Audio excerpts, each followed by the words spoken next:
Hello guys, Yasas Paidiá. Mortal Kombat has always been and always will be. This was the first sentence of Mortal Kombat Deadly Alliance and it's also my quote for my favorite video game franchise. Mortal Kombat's first release was on 8th of October in 1992 and it made a massive impact back then. And of course, if any game was successful, it didn't take a long time to find a port for the Nintendo Gameboy. Before I start, I want to share some childhood memories with you. The first time I saw Mortal Kombat was in an arcade hall in Köln. It was not the first beat 'em up I tried, but I fell in love with it immediately because of the sprites and most of all, the violence. The first fatality I saw and learned was Scorpion's Toasty.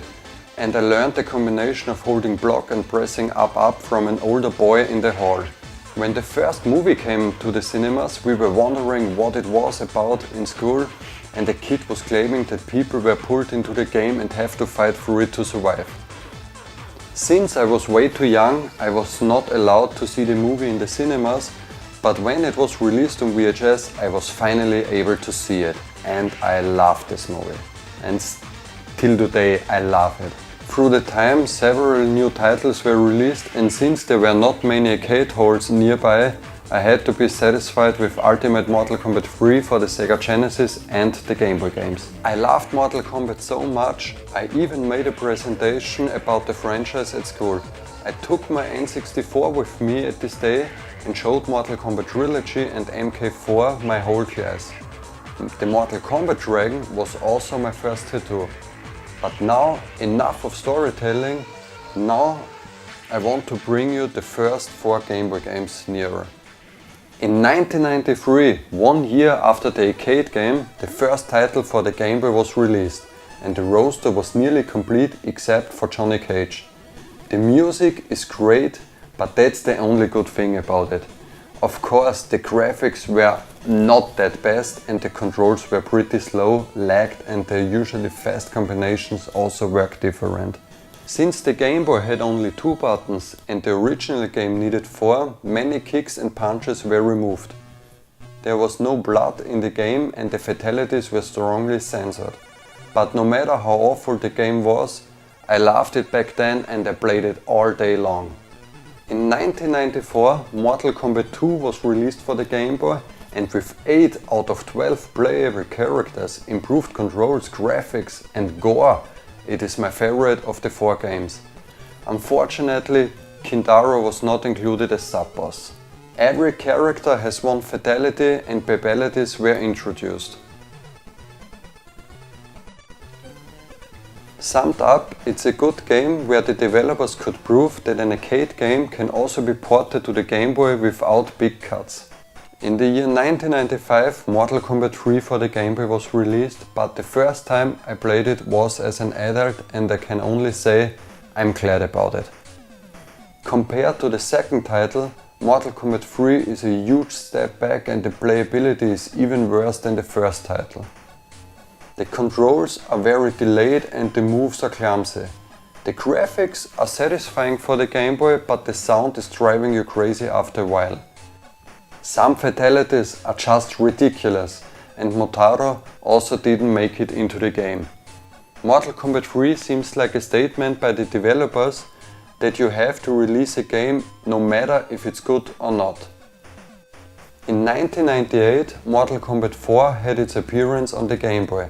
The game came on the black cartridge, which made it suitable for the classic Game Boy and also playable for the Game Boy Color with full color range. Mortal Kombat 4 was the first 3D title of the arcade series with no digitized characters anymore. To make a 2D port for the Game Boy was really difficult, I guess, because the characters couldn't have any more similarity to the original game. They copied many things from the controls and gameplay of the third title and it feels not really good. Anyway, there were 2 totally new things made for this game. First, the game has voices implemented. It was not of good quality, but at this time it was fascinating for me to hear "Finish him" on the Game Boy.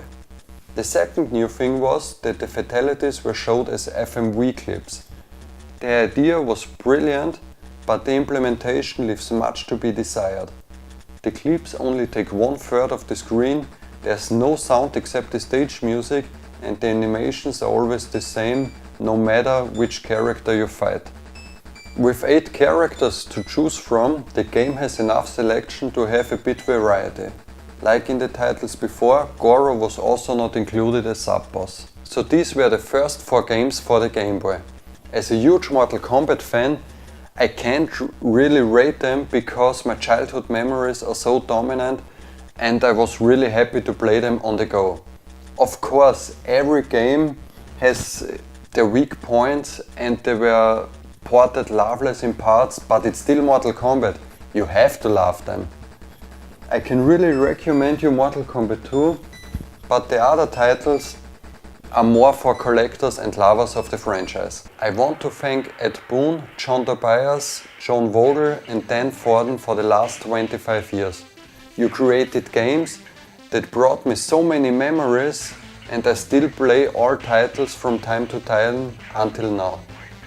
Okay, except Mortal Kombat vs DC, shame on you. I'm really looking forward for the next title and it would make me happy if a portable game will get released again, since Mortal Kombat 9 for the PlayStation Vita proved that it's still possible today without any cuts.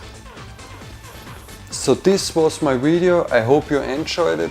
If so, I would be pleased with thumbs up. If you have any questions or wishes, please leave a comment down below. Andio, see you next time and wait the next 5 seconds because I have to do something.